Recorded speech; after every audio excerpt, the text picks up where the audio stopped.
வந்து நம்ம பார்த்தது வந்து என்ன பார்த்தோம்னா, செங்கோண முக்கோணத்தோட கர்ணத்தின் வர்க்கங்களின் கூடுதல் மற்ற இரு பக்கங்களின் வர்க்கங்களின் கூடுதல் சமம் அப்படின்னு பார்த்தோம். ஸோ அதில் உள்ள சம்மும் சில சம் பார்த்தோம். இப்போ இப்படி ஒரு சம் கொடுத்துருக்காங்க. இதில் பிசி ஸ்கொயர் என்ன அப்படின்னு கேட்குறாங்க. நீங்கள் உடனே அந்த ஃபார்முலா எழுதிடக்கூடாது. அந்த ஃபார்முலாவில் வந்து பி ஈக்குவல் டு இந்த இடத்துல 90 டிகிரியில் பி இருக்குது. இப்போ இதில் பிசி ஸ்கொயர் எவ்வளோ பி போட்டால் இதுதான் பிசி ஸ்கொயர்ங்கிறது கர்ணமாயிடுதுங்க. ஏபிசியை மாற்றி மாற்றி போட்டு கொடுத்தாலும் நம்ம அந்த ஃபார்முலாவை எழுத கற்றுக்கணும். ஸோ அந்த ஃபார்முலா மட்டும் மனப்பாடம் பண்ணக்கூடாது. ஃபண்டமெண்டல் என்னன்னு புரிஞ்சுக்கணும். போல பிசி ஸ்கொயர் வந்து கர்ணம் ஹைபோட்டனஸ். அப்போ பிசி ஸ்கொயர் ஈக்குவல் என்னன்னு கேட்குறாங்க. மற்ற இரு பக்கங்களையும் வர்க்கங்களையும் கொடுத்தல் சமம். அப்போ மற்ற இரு பக்கங்கள் என்ன? BC square equal to AB squared plus AC squared. இதுதான் பிசி ஸ்கொயர்டு. இந்த படம் படி இப்படிதான் வரும். நீங்க உடனே formula AC square equal to AB square plus BC ஸ்கொயர்னு எழுதக்கூடாது. ஸோ இந்த சம்மு நீங்க அந்த ஏபிசி மாற்றி கொடுத்தினாலும் இல்லைன்னா அந்த இடத்துல பி கியூ ஆர்னு கூட கொடுத்துருப்பாங்க. அப்போ வந்து கியூஆர் ஸ்கொயர் என்னன்னு கேட்பாங்க. ஏதோ ஒன்று மாற்றி மாற்றி கொடுத்துருந்தாலும் உங்களால் போட முடியும். அப்போ BC square equal to AB square plus AC square வருது. பிசினா ஆஸ் யூசுவல் நம்ம பிசி போட்டுட்டு square root of AB square plus AC square. அப்போ இதுதான் கான்செப்ட். செங்கோண முக்கோணத்தின் கர்ணம். இது கர்ணத்தின் மற்ற இரு பக்கம் ஒரு பக்கம் ரெண்டாவது பக்கம். ஸோ மற்ற இரு பக்கம் வந்து இதுதான் அந்த கூடுதல் கர்ணத்தின் கூடுதலுக்கு மற்ற இரு பக்கங்களின் கூடுதலுக்கு சமம். அதுதான் அந்த கான்செப்டை புரிஞ்சுக்கிட்டு இந்த ஏபிசியை மாற்றி கொடுத்துருந்தாலும் உங்களால் போட தெரியணும் கணக்கு. ஸோ ஏமாந்துடக்கூடாது. நன்றி. இப்போ அடுத்த கணக்கு வருவோம். ப்ரொபோர்ஷனில் வந்து விகிதமும் விகித சாரமும் தமிழில். ஸோ விகிதம் அப்படின்னா ஒன்றும் பயப்பட வேண்டியதில்லை. விகிதம்னா ஷேர் பண்ணுறது. எப்படி ஷேர் பண்ணுறது? ஈக்குவலாக ஷேர் பண்ணணும். எல்லாத்தையுமே ஷேர் பண்ணுறது தான் விகிதம். ஸோ உங்களுக்கு எக்ஸாம்பிள் சொன்னோம்னா, ஒரு எக்ஸாம்பிள் பார்த்தோம்னா ஏபிசி 3 பேரும் அண்ணன் தம்பி. அவங்க அப்பா வந்து ஏக்கு வந்து 3 சென்ட் நிலமும், பிக்கு 6 சென்ட், பிக்கு வந்து 6 சென்ட் நிலமும், சிக்கு 12 சென்ட் நிலமும் கொடுத்துட்டாரு தெரியாம. ஸோ அவர் ஏ வந்து பார்க்குறாரு. பார்த்த உடனே என்னோட 3 சென்ட் கூட இருக்குது உனக்கு. இது எல்லா இடத்துலையும் கிராமத்துலாம் இந்த மாதிரி சண்டை நிறையா வரும் பார்த்தீங்கன்னா. ஷேரிங் கரெக்டாக இல்லைன்னா ஷேர் பண்ணி பிரிச்சுக்க தெரியாது. பிரிச்சுக்க தெரியாமல் என்னோட 3 சென்ட் கூட இருக்கு உனக்கு, அந்த 3 சென்ட் எனக்கு கொடுக்கணும், கூட உள்ள 3 சென்ட் எனக்கு கொடுக்கணும் அப்படின்னு சொல்லுவாங்க தெரியாம. இந்த கூட உள்ள 3 சென்ட் இவர் கொடுத்தா இவருக்கு 6 சென்ட் ஆகிடும், இவருக்கு 3 சென்ட் ஆகிடும், கன்ஃபியூஸ் ஆகிடும். நீ என்னப்பா சொல்ற, அவன் தம்பிக்கு 12 சென்ட் இருக்குது, அந்த 12 சென்ட் இருக்குல்ல, அந்த 12 சென்ட் என்னோட 6 சென்ட் கூட இருக்கு, அந்த 6 சென்ட் எனக்கு அவன் கொடுக்கணும் அப்படின்னு கன்ஃபியூஸ் பண்ணி கேட்பாங்க. இதான் ஷேரிங் வந்து தப்பா இருந்துச்சுன்னா இது என்ன பண்ணும்? டோட்டல் பங்கு எவ்வளவு அப்படின்னு பார்க்கணும். டோட்டல் பங்கு 3, 6, 12. ஸோ இது என்ன ரேஷியோல வச்சுருக்காங்கன்னா 1 3 26 4 12 1:2 2:4 1:2:4 ரேஷியோல வச்சுருக்காங்க. ஒருத்தருக்கு 1 பங்கு கொடுத்துருக்காங்க, இன்னொருத்தருக்கு 2 பங்கு கொடுத்துருக்காங்க, இன்னொருத்தருக்கு 4 பங்கு கொடுத்துட்டாங்க. அதிகமாக இருக்கு, 4 பங்கு கொடுத்துருக்காங்க. ஸோ இதை சமமாக பிரிக்கணும்னா இந்த ரேஷியோ 3யுமே கூட்டணும். 3யும் கூட்டினா 21 வருது. நியூ ரேஷியோ வந்து ஒரு ஆளுக்கு 3 பேர், அது 3ஆ டிவைட் பண்ணோம்னா ஒரு ஆளுக்கு 7 பங்கு, 7 கொடுத்தா 7 சென்ட் கொடுத்தா கரெக்டாக இருக்குமா? ஓகே, 7:7 பிரிக்கணும். அப்போ தான் 1:1 வரும். ரேஷியோ ஈக்குவலாக பிரிக்கிறது இப்படி தான். ஸோ இந்த மாதிரி கணக்கில் உங்களுக்கு தெரியும் எப்படி ஈவன் பண்ணுறது அப்படிங்கிறது தான் அந்த ரேஷியோ வந்து போர்ஷன். இப்போ இது வந்து A:Bயை எப்படி எழுதலாம்னு சொல்கிறாங்க. A:Bயை A/Bன்னு எழுதலாம். இங்கே பாருங்க, A:Bயை A/Bயை A:B அல்லது A/B இப்படி எழுதலாம். 7:14 7/14 எழுதிக்கலாம். 1 7 7 14 1/2 வருது. இதை 1:2 கூட எழுதிக்கலாம். அப்படி எழுதிக்கலாம். ஸோ அடுத்தது A:B C:D. இதை வந்து A/B C/D இப்படி எழுதிக்கலாம். ஸோ இது A/B C/D அப்படி இருக்கு. இது வந்து A/D குறுக்கு பெருக்கல் பிரிக்கிறோம், ஈக்குவல் டு B/C இப்படி எழுதிக்கலாம். 3:4 6/8 இந்த 3/4 ஈக்குவல் டு 6/8 இப்படி எழுதிக்கலாம். இதை குறுக்கு பெருக்கல் பெருக்கி போட்டுருக்காங்க. 3 24 6 4 24 அப்படி எழுதிக்கலாம். 28 24 இந்த 2ஆல் அடிச்சு சுருக்கி கூட போடணும். ஸோ இந்த சம்ம பார்த்தீங்கன்னா ஸ்டீல் பிளேட்டோட லென்த் வந்து 1400 mm, ஸ்டீல் பிளேட்டோட பிரெத் வந்து 800 mm கொடுத்துருக்காங்க. இது வந்து 1:20 வந்து ரெடியூஸ் ஆகுது. What will be length reduce ஆனதை இங்கே போட்டிருக்காங்க. இங்கே டிராயிங்கில் போட்டிருக்காங்க. LB 20 பங்கு 20ல் 1 பங்கு குறையுது அப்படிங்கிறாங்க. அப்போ எப்படி இதை போடுறது? ரெடியூஷன் ரேஷியோ 20ல் 1 பங்கு தான் ரெடியூஷன் ரேஷியோ 1/20. பினா பிரெத் 800 20ல் 1னா 800க்கு எவ்வளவு அப்படின்னு போடுறோம். ஒரு 20 20, 4 20 80. இதை பார்த்தீங்கன்னா 40 mm. எல் இஸ் ரெடி சொல்லிட்டு லென்த் வந்து 20க்கு ஒரு பங்குனா இன்ட்டு 1400க்கு எவ்வளவு, 1400க்கு 70 mm. ஸோ இதை கூட போட வேண்டியதான். இப்போ இந்த சம்பளம் பார்த்தீங்கன்னா 400 ஆர்பிஎம் ஒரு சின்ன கியர், ஒரு பெரிய gear. Find the number of teeth of larger gear. பெரிய கியரோட டீத் எவ்வளவுன்னு கண்டுபிடிக்க சொல்றாங்க. சின்ன கியர் வந்து 400 ஆர்பிஎம் சுத்துது, பெரிய கியர் வந்து 300 ஆர்பிஎம். ஆர்பிஎம் 300 ஆர்பிஎம் சுத்துது. 24 டீத் இருக்குது. சின்ன கியருக்கு 24 டீத் இருக்குது. பெரிய பெரிய கியருக்கு எவ்வளவு டீத்னு கண்டுபிடிக்க போறோம். So speed ratio 400 × 300. Teeth ratio வந்து 24 இன்னொன்று தெரியாது, பெரியதுக்கு தெரியாது, அதனால டீன்னு அப்படியே போடுறோம். அப்போ 400/300 இன்ட்டு T/24. இப்போ அடுத்த லைன் வந்து T ஈக்குவல் டு, அடுத்த லைன் வந்து குறுக்கு பெருக்கல் பெருக்குன்னா T × 300 ஈக்குவல் டு 24. 24 × 400. இப்போ T ஈக்குவல் டு அடுத்த ஸ்டெப்ல வந்துருது. T equal to 24 × 400. T × 300 × 300 வந்து ஈக்குவலுக்கு அந்த பக்கம் போனால் வகுக்கும். இங்கே பெருக்கிட்டு இருக்கு, ஈக்குவலுக்கு அந்த பக்கம் போனால் வகுக்கும். அப்போ வகுக்கும் போது 300 2 0 2 0 வச்சுருவாங்க. 1 3 8 3 4 8 32 டீ தேர் ஆகுது. இப்படி தான் கால்குலேட் பண்ணோம். ஸோ அடுத்த சம் பார்த்தீங்கன்னா A/B/C எவ்வளோன்னு கேட்குறாங்க. A/B வேல்யூ கொடுத்துருக்காங்க. A/Bயோட வேல்யூ வந்து A/B 2:3. அடுத்தது B/Cயோட வேல்யூ கொடுத்துருக்காங்க. இப்படி நீங்கள் இந்த ஃபார்மெட்டில் எழுதுங்க, உங்களுக்கு ஈஸியாக இருக்கும். B/C வந்து எவ்வளவு, 4:5. பார்த்தீங்கன்னா B வந்து 2 டைப்பாக கொடுத்துருக்காங்க. இப்போ 3 2:3 A/B, B/C வந்து 4:5. 3யும் 4யும் வந்து சமப்படுத்தினா தான் அடுத்த வேல்யூவை ஈக்குவல் பண்ண முடியும். ஆக்சுவலி எல்சிஎம்னு பார்த்தா 12 தான் வரும் 3க்கு 4க்கும். அப்போ 3 வந்து 4ஆல் பெருக்கணுங்க. இந்த 3 4ஆல் பெருக்கணும். ரேசியோட 2 பக்கமும் ஒரே நம்பரால் பெருக்கினா ரேசியோட வேல்யூ மாறாது. அப்போ இதையும் 4ஆல் பெருக்கிக்கணும், இதையும் 4ஆல் பெருக்கிக்கணும்.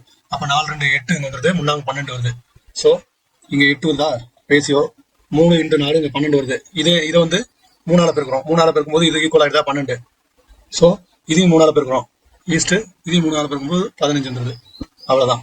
ஸோ இந்த ஃபார்மெட்டில் போடுங்க. போடும்போது இது ரெண்டையும் சமப்படுத்துகிறோம், அவ்வளோதான். இந்த 3யும் 4யும் சேமாக இருந்துச்சுன்னா பிரச்சனையே இல்லை. சேமாக இல்லைங்கிறதுனால 3யும் 4யும் சமப்படுத்தும் போது இந்த 12 வச்சா தான் சமப்படுத்த முடியும், 2 ரேசியோவை ஈக்குவல் பண்ணும்போது. அப்போ 12 வர மாதிரி நம்ம ரேசியோவை மாற்றுறோம். ரேசியோவை மாற்றும் போது இங்கே 4ஆல் பெருக்கணும், அப்போ 12 வந்துருது. ஸோ இதை 4ஆல் பெருக்கும்போது இதையும் 4ஆல் பெருக்கணும், இதையும் 4ஆல் பெருக்கும்போது ரேசியோட வேல்யூ மாறாதுங்கிறதால சேம் நம்பரால் இதையும் பெருக்கிறோம். 4 2 8 8 மாறிடுது. ஸோ இங்கே 12 வரணும்னா நம்ம 3ஆல் பெருக்கினா தான் 12 வரும். அப்போ 3 4 12 ரேசியோ வேல்யூ மாறாமல் இருக்கிறதுக்கு இங்கேயும் 3ஆல் பெருக்கிறோம். 2 பக்கம் ஒரே நம்பரால் பெருக்கும்போது ரேசியோட வேல்யூ மாறாது. அப்போ இதையும் 12 மாற்றிக்கிறோம். 4:5 12:15 மாற்றிக்கிறோம். அப்போ A/B வந்து 8:12 வச்சுக்கலாம். B/C வந்து 12:15 வச்சுக்கலாம். 12:15 B/C மட்டும் தனியாக சொல்லணும். 4 12 15 அந்த பழைய வேல்யூ வந்துடும். ஸோ இதுதான் 8:12:15 A/B/C. இந்த மாதிரி சமம் கேட்பாங்க. ஸோ கவனிச்சு நல்லா போடுங்க. சம பார்க்குறோம். அடுத்த சம பார்த்தோம்னா இங்கே அசைன்மெண்ட் வந்துருது. அசைன்மெண்ட்டில் வந்து பார்த்தீங்கன்னா L1 இந்த ஆக்ஸாவில் ஒரு பெரிய ஜாப்பை 2ஆக கட் பண்ணுறாங்க. அதோட மொத்த லென்த் வந்து 2.75 மீட்டர். L1 என்ன L2 என்ன அப்படின்னு கேட்டுருக்காங்க. இது 2ஆக பிரிக்கும் போது ஆக்ஸாவை கட் பண்ணும்போது 2 பீஸாக விழுது. L1ங்கிற ஒரு பீஸ் இந்த இடத்துல இருக்குது, L2ங்கிற பீஸ் இந்த இடத்துல இருக்குது. ஜூம் பண்ணி கூட பண்ணிக்கலாம்.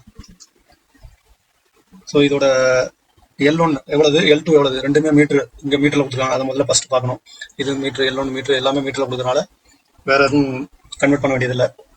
ஸோ ஸ்கேலை வந்து கன்வெர்ட் பண்ண வேண்டியதில்லை. மொத்தம் வந்து 2:3. இது L1 வந்து 2 பங்கு இருந்ததுன்னா L2 வந்து 3 பங்கு இருக்குது. ஸோ டோட்டல் பங்கு எவ்வளவு அப்படின்னு பார்க்கணும். 3 2 கூட்டிக்கணும். ஸோ 3 2 5, 3 + 2 = 5 பங்கு டோட்டல் பங்கு. ஸோ டோட்டல் பங்கு 5 பங்கு. 5 பங்குங்கிறது 2.75 மீட்டர்னா ஒரு பங்கு அப்படின்னு நம்ம மாற்றும் போது 2.75/5. இப்போ 5 பங்கு 275. அப்போ இன்ட்டு ஒரு பங்கு அப்படிதான் கணக்கு. ஸோ 4 5 5 இங்கே 5 அடங்காது, அதனால 0 போட்டுங்க. 0. எத்தனை 5 27, 4 3 5 25, 5 25. அப்போ 0.5 பாக்கி 2 5 25, 0.55. 0.55ங்கிறது ஒரு பங்கு. அப்போ L1 வந்து 2 பங்கு இருக்கணும். அப்போ 2 × 0.55. இப்போ 2 × 0.55 எவ்வளவு இருக்கணும், 2 5 10 பாக்கி 1, 2 5 10, 0 பாக்கி 1. ஸோ 1 வருது. அப்போ வந்து 1 மீட்டரு. இதை டபுள் பண்ணிங்கன்னா அதுதான் அது 1 மீட்ரு. 2 ஸ்தானம் இங்கே வந்து 2 ஸ்தானம் தள்ளி புள்ளி குத்துறோம். 2 ஸ்தானம் தள்ளி புள்ளி குத்தும்போது புள்ளிக்கு வேல்யூ உள்ள புள்ளிக்கு அப்புறம் உள்ள 0 அடிச்சிடலாம், 1 மீட்டர். ஸோ இன்னொன்று வந்து 3 பங்கு இருக்குது. அப்போ ஒரு பங்கோட வேல்யூ வந்து 0.55 கண்டுபிடிச்சிட்டோம். அப்போ 3 பங்கோட வேல்யூ 3 பெருக்கிக்க வேண்டியதான். 3 × 0.55. 3 5 5 பாக்கி 1 3 5 11 16 165 வருது. 2 சாம் தள்ளி புள்ளி குத்தும்போது 1.65. இப்போ 1.65 மீட்டர் வந்து L2. இப்போ பார்த்தீங்கன்னா சாரி 1.75 இருக்கும். 3 15 5 2 3 15 2 17 1.75. இப்போ நீங்கள் டோட்டல் பங்கு வந்து 2.75 டேலி ஆகுது பாருங்க. 1.75 + 1 2.75 டேலி ஆயிடுச்சு. இப்படி தான் நம்ம சமம் வந்து டேலி பண்ணி ஆன்சர் அங்கேயே நம்ம செக் பண்ணிக்கலாம். ஸோ இப்படி தான் போடணும். அடுத்த கணக்கு பார்ப்போம். ஜாப்போட டயா வந்து 40 mm கொடுத்துருக்காங்க. ஜாப்போட டயா இந்த ரவுண்ட் ராடோட டயா 40 mm கொடுத்துருக்காங்க. லென்த் வந்து எவ்வளோன்னு கேட்குறாங்க. ரெண்டுமே எம்எம்ல இருக்குது, அதை பார்த்துங்க. ஸோ 2:7 D/L = 2:7 இருக்குது. டி வந்து 2 பங்குனா எல் வந்து 7 பங்கு இருக்கணும். ஸோ அப்போ எவ்வளவு வேல்யூ அப்படின்னு பார்க்கணும். D = 40 mm. இப்போ இந்த அங்கே போன கணக்கில் வந்து வேற மாதிரி டோட்டல் போட்டோம். இதை அதே போட போடக்கூடாது. மொத்தம் டி வந்து 40 mm. டி வந்து 2 இருந்தா ரேஷியோ எல் வந்து 7 பங்கா இருக்கும். அப்போ 2 பங்கு = 40னா ஒரு பங்கு எவ்வளவுன்னு பார்க்கணும். 2 பங்கு = 40னா ஒரு பங்கு 2 22 40. அப்போ ஒரு பங்கு வந்து 20 mm இருக்கணும். ஸோ ஒரு பங்கு 20 mmனா 7 பங்கு எல் வந்து 7 பங்கு. அப்போ 7 × 20 அப்போ 140 mm. இப்போ பார்த்தீங்கன்னா D/L = 1:10. டினா டயா வந்து ஒரு பங்கு இருந்ததுன்னா லென்த் வந்து 10 பங்கு இருக்கும். அப்போ லென்த் எவ்வளவு 150 கொடுத்துருக்காங்க. 150ங்கிறது என்ன 10 பங்கு. ஸோ 10 பங்கு 150 mm. அப்போ ஒரு பங்கு அப்போ 150/10 × ஒரு பங்கு எவ்வளவு ஒரு பங்கு வந்து 15 mm. அப்போ 15 mm தான். D = ஒரு பங்கு. டேரக்டா D = 15 mm எழுதிக்கலாம். வச்சு இதான் வந்து முக்கோணம் வச்சு. இந்த முக்கோணம் வச்சியும் பை எல்லுன்னா இந்த எல்லை கொடுத்துருக்காங்க. எல்லும் ஈக்குவல் அது வந்து எதுக்கு சமம்னா 1/20 சமம் சொல்லி கொடுத்துருக்காங்க. அப்போ முக்கோணம் வச்சு வந்து எவ்வளவுன்னு கேட்குறாங்க. முக்கோணம் வச்சு எவ்வளவு ரொம்ப சிம்பிள், அவ்வளோதான். அப்படியே குறுக்கு பெருக்கல் பிரிக்க வேண்டியதான். அப்படியே குறுக்கு பெருக்கல் பிரிக்கணும்னா முக்கோணம் ஹச்சு தெரியாது நமக்கு, எள்ளு தெரியும். எள்ளு 140 mm. அப்போ நம்ம எழுதுங்க, அதை அப்படியே எழுதிங்க. முக்கோணம் ஹச்சு பை எல்லோட லென்த்து 140 = 1/20. அடுத்த ஸ்டெப்ல எழுதுங்க. அடுத்த ஸ்டெப்ல முக்கோணம் ஹச்சு × 20 = 140 × 1 போட வேண்டியதில்லை. × 1 சும்மா உங்களுக்கு புரிஞ்சுக்கிறதா போனால் × 1 போட வேண்டியதில்லை. ஸோ முக்கோணம் ஹச்சு = அப்படி வரும்போது முக்கோணம் ஹச்சு = வரும்போது 20 வந்து பெருக்கிட்டு இருக்கு. அந்த பக்கம் போனால் வகுக்கும். அப்போ அந்த பக்கம் போனால் வகுக்கும். 0 0 அடிபட்டுரும். 1 2 2 7 2 14. ஸோ 7 mm தான் முக்கோணம் வச்சு வந்து 7 mm. நெக்ஸ்ட் அடுத்த சம் வந்து இங்கே இருக்குது. கேபிட்டல் டி ஸ்மால் டி பெரிய வட்டத்தோட டயாவும் சின்ன வட்டத்தோட டயாவும் ரேஷியோ கொடுத்துருக்காங்க. 1.75 கேபிட்டல் டிங்கிறது ரேஷியோ × 1. டி வந்து ஒரு பங்கு இருந்ததுன்னா கேபிட்டல் டி வந்து 1.25 பங்கு இருக்குது அப்படிங்கிறதான் கொடுத்துருக்காங்க. ஸோ நம்ம இதை வேற மெத்தடில் போடுறோம். டிக்கு வேல்யூ என்ன? டிக்கு வேல்யூ 35. டி வந்து தெரியாது. ஈக்குவல் இதை நம்ம அப்படியே ரேஷியோவை 1.75/1. பேலன்ஸ் கணக்கு முன்னாடி உள்ள கணக்கும் இந்த மெத்தடில் போடலாம். ஸோ இந்த மாதிரி எழுதிட்டீங்கன்னா அப்போ இதை குறுக்கு பெருக்கல் பெருக்கிறீங்க. குறுக்கு பெருக்கல் பெருக்கீங்கன்னா டி × 1.75 = 35. இது ஒன்று தான் இருந்ததுனால அப்படியே 35 போடுங்க. 35 டி = 35 பெருக்கிக்கிட்டு இருக்கு. இந்த பக்கம் வந்தால் வகுக்கும் 1.75 வந்து நம்ம அடிக்கலாம். அடிக்கும்போது 7 5 35 5 வந்து அடங்காது. 0.3 15 5 25. ஸோ 1 7 0.35 வரும். 0.055 அடங்காதுங்கிறதுனால 0.055 35. ஸோ கால்குலேட்டரில் நீங்கள் வந்து 0.05 போடுங்க. 1 வகுத்தல் 0.05 = 20 வருது. இந்த 20 தான் இதுக்கு ஆன்சரு. ஸோ இப்படி போட கஷ்டமாக இருந்துச்சுன்னா இந்த மெத்தடில் போடுங்க. ஸோ 35/1.75 10 100 100ஆல் பெருக்கினீங்கன்னா அந்த பாயிண்ட் எடுத்துடலாம். ஸோ இதை 100ஆல் பெருக்கும்போது 125 வந்துடுது. இதை வந்து 100ஆல் பெருக்கும்போது 3500 வருது. இப்போ இதை நீங்கள் 5ஆல் அடிக்கலாம். 3 15 5 25 7 35. ஓகேவா? 7 35 1 5 5 பாக்கி 2 4 20 1 7 20 140 ஈக்குவல் டு 20 சிம்பிளாக முடிஞ்சதா? ஸோ இந்த மாதிரியும் போட்டுக்கலாம் நீங்கள். ஓகே, நெக்ஸ்ட் சம் பார்க்கலாம். A/S 5:1னா எஸ்ஸோட வேல்யூ கொடுத்துட்டாங்க. ரெடியூஸ் ஆகி வருது. A/S 5:1. எஸ்ஸோட வேல்யூ கொடுத்துட்டாங்க. ஏயோட வேல்யூ எல்லாமே எம்எம்ல இருக்கு. அதனால நீங்கள் சென்டிமீட்டர் அதை கன்வெர்ட் பண்ண வேண்டியதில்லை. ஸோ A/S வந்து A/S எழுதிக்கலாம். ஏக்கு வந்து வேல்யூ தெரியாது, அதனால ஏ அப்படி எழுதிங்க. A/S எஸ்ஸுக்கு வேல்யூ 1.5 கொடுத்துட்டான். 1.5 ஈக்குவல் டு ஈஸ்ட் கூட போட்டுக்கலாம், இப்படி கூட போட்டுக்கலாம். ஸோ 5:1 அப்படிங்கிறத 5/1 மாற்றிக்கலாம், இப்படி எழுதலாம். ஸோ இப்போ இதை குறுக்கு பெருக்கல் பெருக்கிறோம். இப்படி குறுக்கு பெருக்கல் பெருக்கும்போது ஏ ஈக்குவல் டு A × 1 அப்படிங்கும்போது ஏன்னு வச்சுக்கலாம். A equal to 5 × 1.5. அப்போ A ஈக்குவல் டு 5 25 5 பாக்கி 2 5 5 2 7 ஒரு ஸ்தானம் தள்ளி புள்ளி கொடுத்துற 7.5 mm. இப்போ நேராகவே நீங்கள் மைண்டில் போடுறது மாதிரி இருந்தால் A/S எஸ்ஸோட வேல்யூ 5:1 ரேஷியோட இருக்குது. எஸ் வந்து 1 பங்குனா ஏ 5 பங்கு. இப்போ எஸ் 1.5னா 5 பங்கு, 1 பங்கு வந்து 1.5 mm. அப்போ 5 பங்கு 5 × 1.5. அதுதான் நம்ம ஃபார்முலா படி இப்படி போடுறோம். 5 × 1.5 7.5 mm. நெக்ஸ்ட் கணக்கு போகலாம். அடுத்த கணக்கு. இந்த கணக்கு வந்து அடிக்கடி இதை கேட்பாங்க, இது போல் கண்டிப்பாக கேட்பாங்க. A/B 9:12, B/C 8:10, தென் ABC. இப்படி வந்தாலே இந்த ஃபார்மெட் எழுதிங்க. A/B/C. ஸோ ஏ எவ்வளோ கொடுத்துருக்காங்க? ஏ வந்து 9:12. B/C எவ்வளோ கொடுத்துருக்காங்க? 8:10. தென் ABC. இப்போ 12 8 இருக்குல்ல, 12 8 வந்து எல்சிஎம் எடுங்க. இதுவும் ஒரே நம்பரால் பெருக்கும்போது ரேஷியோ வந்து மாறாது. இதை வந்து இன்னும் சுருக்கிக்கிட்டா நமக்கு சம் போடுறது ஈஸியாக இருக்கும். இப்படியே வச்சு போனீங்கன்னா இன்னும் வேல்யூ பெருசாக வரும். அது இதை சுருக்கிக்கிறோம். இது ரெண்டும் ஒரு செட்டு, இது ரெண்டும் ஒரு செட்டு. அதனால இந்த நம்பரை இதோட குழப்பிக்க கூடாது. 3 9 4 3 12. இதை 3:4 மாற்றிக்கலாம். இதை பார்த்துங்க, 4 2 8 2 10. இதை 4:5 மாற்றிக்கலாம். நமக்கு ஆன்சர் இங்கேயே வந்துருச்சு. ஸோ அந்த பிங்கிறது 2 பக்கமும் 2 ரேஷியோவிலையும் சமமாக வந்துருச்சுன்னா அப்படியே நம்ம போடலாம். 2 பக்கமும் சமமாக வந்துருச்சு. அப்போ 3:4:5 தான் அதோட வேல்யூ. நேராக வந்துருச்சு. 3:4:5. இந்த இடத்துல நம்ம இதை அடிக்கும் போதே சமமாக வந்துருச்சு. அடிக்கும்போது சமமாக வராமல் இங்கே 4 வராமல் 5ம் இங்கே 4 வராமல் 6 இப்படி வந்துச்சுன்னா அதை 2யும் சமப்படுத்தணும். ஸோ போன கணக்கில் நம்ம அது மாதிரி பார்த்தோம். அடுத்த கணக்கில் பார்ப்போம்.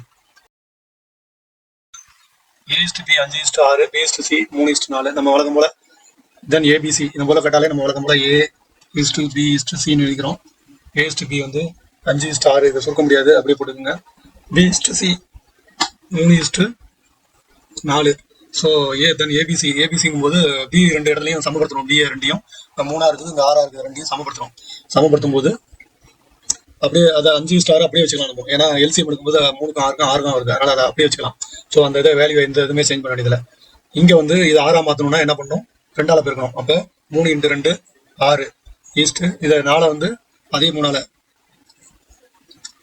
3 × 2 4 × 2 2 பக்கம் சேம் நம்பரால் 2ஆல் பெருக்கிறோம். 4 2 8. இப்போ இந்த பி வந்து ரேஷியோ வந்து 2 பக்கமும் ஈக்குவலாக வந்துருச்சா? இங்கே 6 இருக்குது, இந்த பக்கம் 6 வந்துருச்சா? அப்போ ஏபிசி அப்படின்னு பார்க்கும்போது 5:6:8 இதான் ஆன்சரு. இந்த இடத்துல 2ஆல் அடிப்படுற மாதிரி வந்துச்சுன்னா 3யும் திரும்ப 2ஆல் அடிச்சு கூட போடலாம். ஆன்சரில் எப்படி இருக்கோ அந்த மாதிரி நீங்கள் போட்டுக்கலாம். 2ஆல் அடிக்கிற மாதிரி இருந்தால் எதுவுமே அடிக்க முடியாது. 3யும் அடிச்சு இன்னும் சுருக்கி கூட போடலாம். நன்றி. அடுத்த சமம் போகலாம். A/C A:55 = 9:11. ஸோ இது நம்ம அந்த ஃபார்மெட்டில் எழுதிக்க வேண்டியதான். A:55 A/55 எழுதலாம். 9:11 9/11 எழுதிக்கலாம். இப்போ வந்து குறுக்கு பெருக்கல் பெருக்கிறோம். குறுக்கு பெருக்கல் பெருக்கும்போது A × 11 = 9 × 55. இப்போ A = 11 வந்து வேல்யூ நீங்கள் பெருக்கி போட்டுட்டீங்கன்னா அடிக்கிறது கஷ்டமாக இருக்கும். பெருக்கி போடாதீங்க இந்த மாதிரி இடத்துல. ஸோ பெருக்கி போட்டிங்கன்னா வேல்யூ அதிகமாகவும் கணக்கு டைம் அதிகமாக இருக்கும். A = இந்த 11 வந்து இங்கே பெருக்கிட்டு இருக்கு, இங்கே வந்தால் வகுக்கும். அப்போ 9 × 55/11 1 11 11 5 11 55 9 5 45. A = 45. இதுக்கு ஆன்சரு. நெக்ஸ்ட் சம் போகலாம். ஸோ இந்த சமம் அதுவும் சேம் தான். 15:9.3 = 40:x.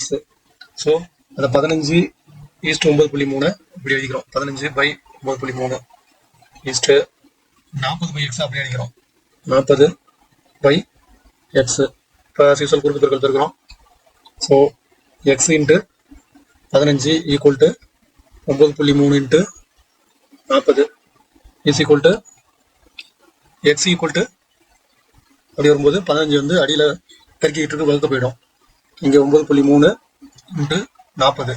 ஸோ இதை அடிச்சிங்கன்னா 3 15 8 40. இதை வந்து 3ஆல் வகுப்படுமான்னு பாருங்க. இது 3ஆல் வகுப்படும். 1 3 3 9 .133. So x equal to 3.1 into 8.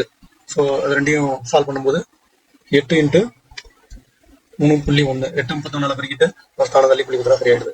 8 8 3 24 24.8. எக்ஸின் வேல்யூ வந்து 24.8. ஆன்சர். நெக்ஸ்ட் முடிச்சிட்டோம். இப்போ ரேஷியோ அப்படின்னா என்னென்னு நம்ம பார்த்து எல்லா கணக்கும் 10 எக்ஸாம்பிள் போட்டிருக்கோம். இதே போல தான் வரும். நீங்கள் இதை தாண்டி ஒன்றும் வராது. ஈஸியாக போடலாம். ரேஷியோ வந்து மார்க் ஈஸி வாங்குறது. இப்போ அடுத்தது வந்து ratio and proportion, direct and indirect proportion. நேர்விகிதம் எதிர்விகிதம். அது என்ன நேர்விகிதம் எதிர்விகிதம்? நேர்விகிதம் டைரக்ட் அண்ட் இன்டைரக்ட் ப்ரொபோர்ஷன். நேர்விகிதம் அப்படின்னா இப்போ இங்கே பார்த்தீங்கன்னா ஒரே மாதிரியே போகும். ஆட்கள் அதிகரித்தால் நாட்கள் குறையும். அது எதிர்விகிதம். ஆட்கள் நாட்கள்னு வந்தாலே எதிர்விகிதம். இப்போ இதில் பாருங்க 4 டன் 300 ரூபாய்க்கு வாங்குறாங்க. ஹவு மச் விஸ் 6 டன் எவ்வளவு? டன் அதிகரிச்சா ரேட்டும் அதிகரிக்கும். ஸோ இது வந்து டைரக்ட் ப்ரொபோர்ஷன், நேர்விகிதம். இதை எப்படி போடுறது அப்படின்னு போட்டுருக்காங்க. 4 டன் 300 ரூபாய்னா 1 டன் வேல்யூ எவ்வளவுன்னு கண்டுபிடிக்கிறாங்க. அப்போ 1 டன் 75 ரூபாய். 4 டன் 300 ரூபானா 1 டன் எவ்வளவுன்னு தனியாக போட்டுருக்காங்க. 300 ரூபா 4 டன் 300 ரூபா இன்ட்டு 1 டன். இப்படி தான் நம்ம எழுதணும். ஸோ இதை அடித்தோம்னா 75 rupees 1 டன் வந்துடுது. அப்போ 6 டன் 6 × 75 450 rupees. ரெண்டாவது இதை பாருங்க. One vehicle consumes 30 litre of petrol per day. ஒரு நாளைக்கு 30 லிட்டர் பெட்ரோலை how much petrol is used by 6 vehicle operating under similar condition. வண்டி வந்து 30 லிட்டர் பெட்ரோலை வந்து எடுத்துக்குது ஒரு நாளைக்கு. 6 வண்டி ஒரு நாளைக்கு எவ்வளவு பெட்ரோல் எடுத்துக்கும் அப்படின்னு கேட்குறாங்க. ஸோ வண்டி அதிகரிக்கும் போது பெட்ரோலும் அதிகரிக்கும். அப்போ நேர்விகிதம். இது நேர்விகிதமா எதிர்விகிதமா தெரிஞ்சிருந்தா ஒரு எக்ஸாம்பிள். அவ்வளோதான். அப்போ ஒரு வண்டி வந்து 30 லிட்டர் பெட்ரோல் ஒரு நாளைக்கு எடுத்துச்சுன்னா 6 வண்டி. அப்போ 6 டைம்ஸ் 6 6 × 30 150 லிட்டர். இது நேர்விகிதம். ஸோ எக்ஸாம்பிள் 3 பார்த்தீங்கன்னா 4 vehicle consumes 120 gallons of petrol per day. How much petrol will be used by 12 vehicle. அப்போ வெஹிக்கிள் இதுவும் அதே சேம் தான். 4 வண்டி வந்து 120 gallons எடுத்துக்குது பெட்ரோலை. 12 வண்டி எவ்வளோ எடுத்துக்குது. இப்போ வண்டி அதிகரிக்கும் போது பெட்ரோலும் அதிகரிக்கும். 4 வெஹிக்கிள் 120 gallons per டேனா ஒரு வெஹிக்கிள் எவ்வளவு கண்டுபிடிக்கிறாங்க தனியா. ஒரு வெஹிக்கிள்னா 120/4 30 gallons ஒரு வெஹிக்கிள். அப்போ 12 வெஹிக்கிள் எவ்வளவு? 12 × 3 36 360 gallons per டேக்கு. ஸோ இது இந்த ஃபார்மெட்டில் எழுத கற்றுக்கணும். நீங்கள் ஒரு வெஹிக்கிள் கண்டுபிடிச்சிட்டு இப்படி நேர்விகிதம் எதிர்விகிதத்துக்கு வந்து நம்ம அந்த ஃபார்மெட்டில் எழுதணும். அடுத்து கணக்கு பார்க்கும்போது இதோட ஷார்ட்டாக நம்ம போடுற மாதிரி ரெண்டையும் சேமாக கொடுக்கும்போது கண்டுபிடிக்கணும். இதோட ஷார்ட்டாக போடுற மாதிரி நம்ம பார்ப்போம். அடுத்தது வந்து if 2 litre of petrol cost 60, 2 litre petrol 60, find of cost 50 litre. அப்போ இவன் நேரம் 1 லிட்டர்னு கொடுத்துருந்தா ஈஸியாக இருக்கும் கணக்கு. 2 லிட்டர் போடும்போது இங்கே ஒரு கணக்கு செய்கிற மாதிரி இருக்குது. 2 லிட்டர் பெட்ரோல் வந்து 60 ரூபா. 50 லிட்டர் பெட்ரோல் இன்க்ரீஸ் ஆகும்போது ரேட்டும் இன்க்ரீஸ் ஆகுது. அப்போ நேர்மாறல் 2 லிட்டர் 60 ரூபானா 50 லிட்டர் எவ்வளவு? நேர்மாறல். So 1 litre petrol equal to 60/2. 1 litre எவ்வளவு? 30 ரூபா கண்டுபிடிச்சாங்க. 50 லிட்டர் 50 × 30 1500. ஸோ இது ஷார்ட்டாக கணக்கு போடும்போது வேறு மாதிரி போடுவோம். இவங்க இங்கே வேறு மாதிரி போட்டுருக்காங்க, நம்ம வேறு மாதிரி போடுவோம். அடுத்தது 150 mm டயா gear mesh with 50 mm dia gear. If the larger gear has 30 teeth, how many teeth will have the smaller gear have? 150 mm டயா உள்ள கியர் வந்து 50 mm டயா கியர் ரெண்டு இருக்குது. It's larger gear. 150 mm உள்ள கியர் வந்து 30 teeth பெற்றிருக்குது. அப்போ 50 mm டயா உள்ள gear பெரிய gear வந்து டீத்து நிறைய பெற்றிருக்கும். 50 mmனா டீத்து குறையும். அப்போ இதுவும் நேர்மாறல். ஏன் டீத்து அதிகரிச்சா டயா அதிகரிச்சா டீத்தும் அதிகரிக்கும். டயா குறைஞ்சா டீத்தும் குறையும். ரெண்டுமே நேரடியாக குறையுது. அது குறைஞ்சா அதுவும் குறையுது. அது ஏறுனா அது ஏறுது. ஸோ இது வந்து நேர்மாறல். ஸோ நேர்மாறல்னா 150 mm 30 டீத்து, 50 mm எவ்வளோ teeth. So x equal to 50 நேர்மாறல். நேர்மாறல் சிம்பிள் வந்து இப்படி போடணும். நேர்மாறல் சிம்பிள் இப்படி போடணும். நேர்மாறல்னா இப்படி போட்டுட்டு எக்ஸ் ஈக்குவல்ட்டுன்னு வரும்போது இதை தலைகிலியா 50 மேலே போட்டு 50/150 × 30 அப்படியே போட வேண்டியதான். அப்போ 10 டீத்து. இதை அடிச்சு ஆன்சர் பார்க்கும்போது 10 டீத்து. இந்த சிம்பிளை தான் நான் சொன்னேன். நேர்மாறல்னா இப்படி சிம்பிள் போடுங்க. எதிர்மாறல்னா இப்படி சிம்பிள் போடுங்க. எதிர்மாறலுக்கு இப்படி சிம்பிள் போடுவான். இப்படி சிம்பிள் போட்டால் அது அப்படியே எதிர்மாறலாக இருந்தால் அப்படியே இந்த கணக்கு அப்படியே போட வேண்டியது. 150/50 × 30 இப்படி போடணும். எதிர்மாறலாக இருந்தால். ஸோ அடுத்த சம பார்த்தோம். அடுத்த சம மெக்கானிக் அசம்பிளி 7 மெக்கானிக் இன் 2 நாளில் வந்து 7 mechanic how long will it take time to assemble 70 machine at the same rate mechanic assembles 7 machines. 7 machine 2 நாள்ல அசம்பிள் பண்ணிட்டாங்க. அப்ப 70 மிஷின் எத்தனை நாள் அசம்பிள் பண்ணுவாங்க அப்படின்னு கேட்குறாங்க. ஸோ மிஷின் அதிகமாக இருக்கு, அப்போ நாளும் அதிகமாயிருக்கும். ஸோ மிஷின் குறைஞ்சா நாளும் குறையும், நேர்மாறல். அப்போ மிஷின்ஸ் டேஸ் போட்டுருக்காங்க. 7 மிஷின்ஸ் 2 நாள்ல அசம்பிள் பண்றாங்க. அப்போ 70 மிஷின்ஸ். இது என்ன மாறல்? நேர்மாறல். நேர்மாறல்னா நம்ம எப்போதும் நேர்மாறல்னா வானத்தை நோக்கி நம்ம ஏரோ மார்க் போட்டுக்க வேண்டியதான். அப்போ 70/7, 70 இருக்கா, 7 கீழே இருக்கா, இன்ட்டு 2 நாளை வந்து 2.5 மாத்திட்டாங்க. 2 நாள் 5/2, 5/2 டிவைட் பண்ணோம்னா 2.5 வரும். 2ங்கிறத 2.5 நேரமாக எழுதிக்கலாம் நீங்க. ஸோ இந்த சம்ம தகாபினமாக மாற்றி அதுக்கப்புறம் அதை டிஜிட்டாக மாற்றிருக்காங்க 2.5. ஸோ இதெல்லாம் மைண்ட்லேயே போட கற்றுக்கணும். இப்போ இதை அடிக்கும்போது 5/7 2.5 10 பெருக்கும்போது 25 அப்படியே வந்துடும். 25 டேஸ் போட்டுருக்காங்க. ஸோ அடுத்த சம்ம பார்த்தீங்கன்னா a roll of wire weight 1.24 kg. From this roll a piece of 3.7 centimeter long is cut and it is found to weight 2.93 gram. What is the length of the wire in the roll? முக்கியமாக கவனிக்க வேண்டியது பார்த்தீங்கன்னா roll of wire weight 1.24 KG. 1.24 KG உள்ள ரோலில் வந்து ஒரு piece 3.7 centimetre cut பண்ணுறாங்க. Cut பண்ண உடனே அதோட வெயிட் வந்து 2.93 கிராமா மாறிடுது. So what is length of the wire in the roll? அப்போ வந்து 3.7 சென்டிமீட்டர் கட் பண்ணதுக்கு அப்புறம் அந்த ஒயர் வந்து பேலன்ஸ் ஒயர் வந்து எவ்வளோ லென்த் இருக்குன்னு கேட்குறாங்க. ஸோ இங்கே வந்து கிலோகிராமில் இருக்குது, இங்கே கிராமில் இருக்குது. இந்த இடத்துல நம்ம கவனிக்கணும். 2.93 கிராம் வந்து 3.7 சென்டிமீட்டர் இருந்துச்சுன்னா இங்கே வந்து கேஜியில் போட்டிங்கன்னா தப்பாயிடும். அதை இதை கிராமமாக மாற்றிக்கணும். 1240 கிராம் எத்தனை சென்டிமீட்டர் இருக்கும்? இது வந்து வெயிட் அதிகமாக இருந்துச்சுன்னா நீளமும் ஒயரோட லாங்கும் அதிகமாக இருக்கும். வெயிட் குறைஞ்சுன்னா லாங்கும் குறையும். நேர்மாறல்னா சிம்பிள் எப்போதும் போல இப்படி போட்டுக்கிறோம். இப்படி போட்டு 1240 அங்கே கன்வெர்ட் பண்ணிடுறாங்களே, அதுதான் முக்கியம்.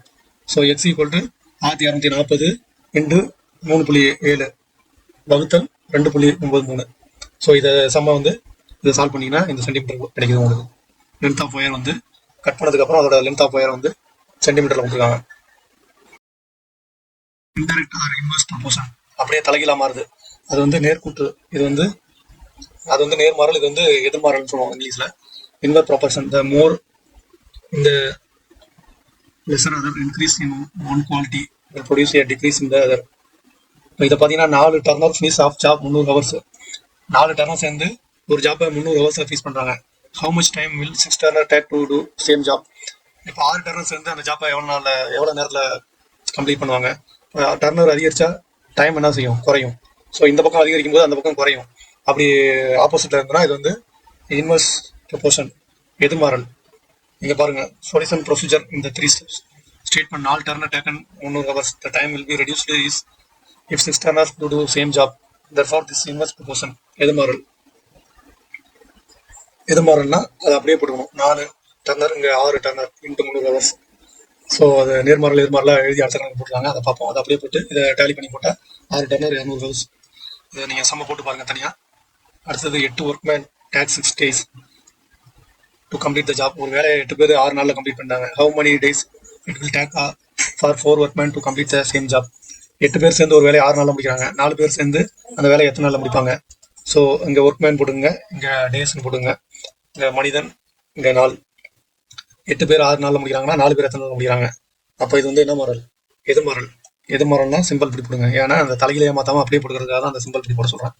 எதிர்மாறல்லாம் எடுத்து போட்டுரு அப்படின்னு சொல்லுவேன். புரிஞ்சுக்கிறதுக்காக. எதிர்மாறல்னா எடுத்து போட்டுரு அப்படிமா, எடுத்து அப்படியே எடுத்து போடணும். அப்போ 8/4 இன்ட்டு 6 போட்டுக்க வேண்டியதான். போட்டு இதை அடிச்சனா 12 நாள் அப்படி வந்துடுது. ஸோ எதிர்மாறல்ல நீங்கள் தலைகீழையாக மாற்றி போட வேண்டியதில்லை. நேர்மாறல்ல இதை தலைகீழ மாற்றி போடணும், அவ்வளோதான். வேற ஒன்றுமே கிடையாது. எதிர்மாறலா நேர்மாறலாங்கிறத ஆட்கள் அதிகரித்தால் நாட்கள் குறையும், எதிர்மாறல். ஆட்கள் அதிகரிக்குது, ஹவர்ஸ் குறையுது, எதிர்மாறல். ஒரு பக்கம் அதிகரிச்சா இன்னொரு பக்கம் குறையணும், ஒரு பக்கம் அதிகரிச்சா இன்னொரு பக்கம் அதிகரிக்கிறது நேர்மாறல். ஸோ இதோட டிஃபரெண்ட்டை பார்த்து நீங்கள் அந்த ஏரோ மார்க் போட்டு கரெக்டாக போடணும்.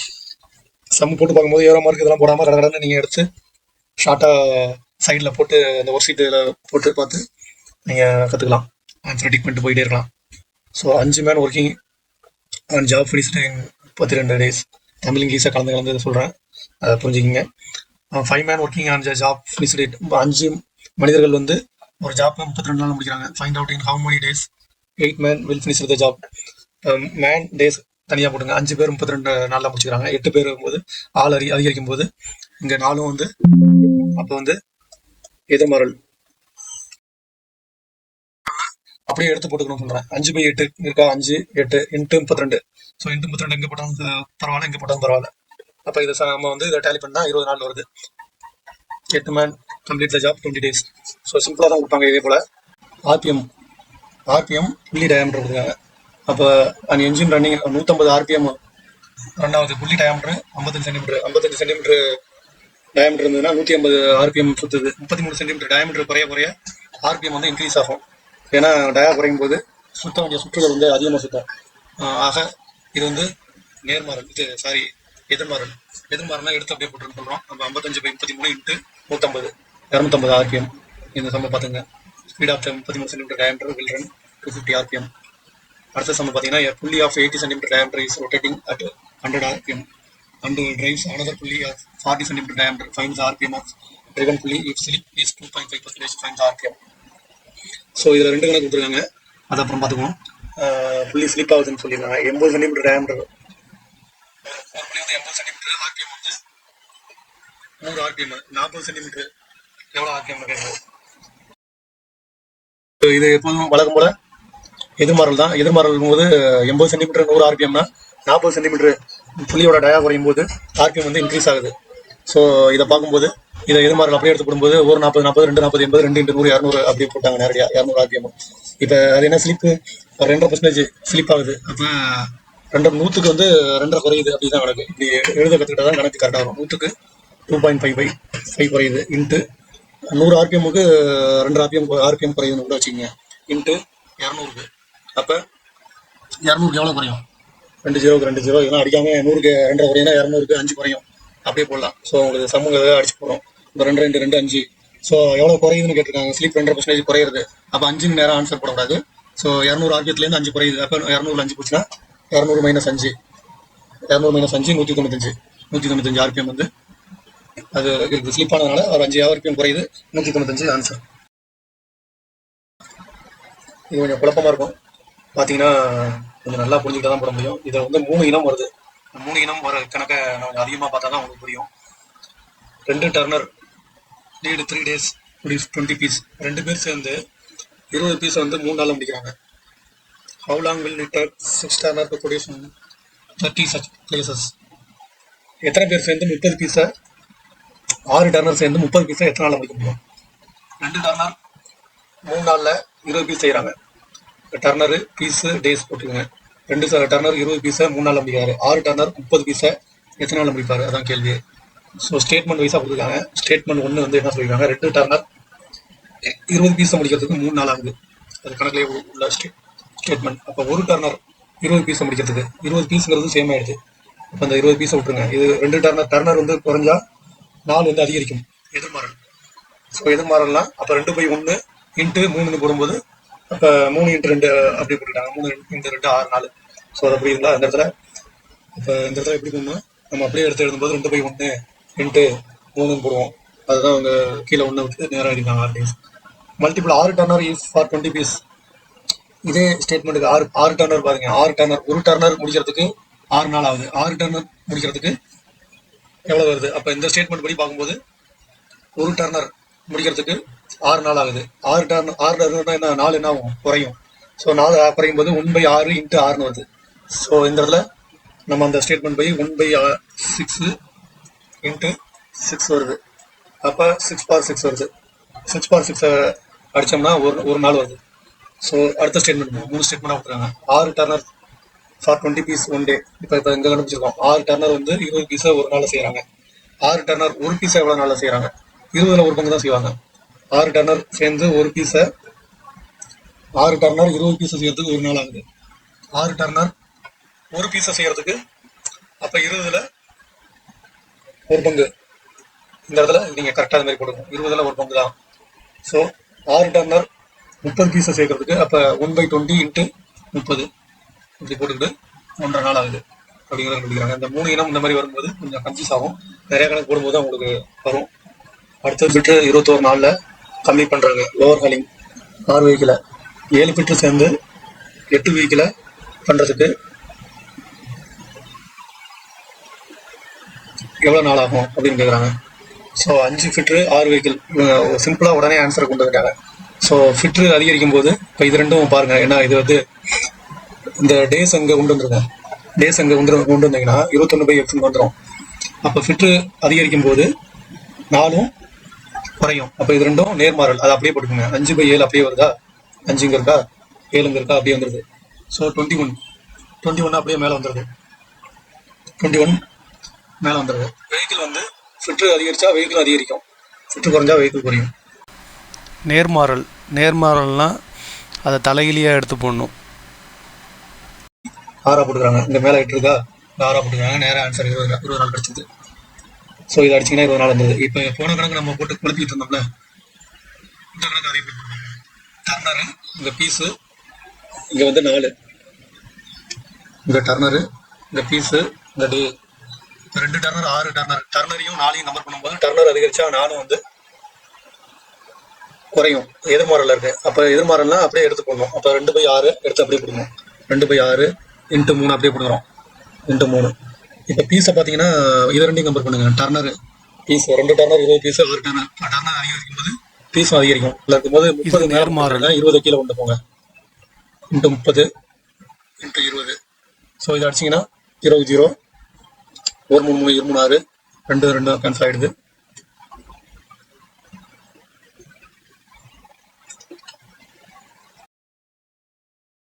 மூணு பை 2 வருது. ஸோ 3/2 நம்ம அது அந்த கணக்குலேயே 3/2 வருதா, 0 0 கேன்சல் பண்ணிக்கிறோம். 3/2 வருது, 1.5 டே. அப்போ 3/2 சால்வ் பண்ணால் 1.5 டேஸ் வேறு ஆகுது. ஸோ இந்த போல் சிம்பிளாக போல் அடுத்தடுத்த எக்ஸாம்பிளை பார்த்தா தான் நமக்கு புரியும். அடுத்தது பார்ப்போம். ஸோ இதை அதே போல் போட்டுருங்க.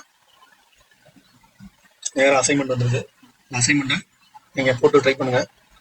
பாஸ் பண்ணி வச்சுட்டு 1 2 3 கணக்கு 4 5 6 7 8 கணக்கு இருக்குது. இந்த 8ஐயும் நீங்கள் வந்து ஹோம்ஒர்க்காக போட்டு பாருங்கள். அடுத்த வீடியோ போடுறேன். நன்றி.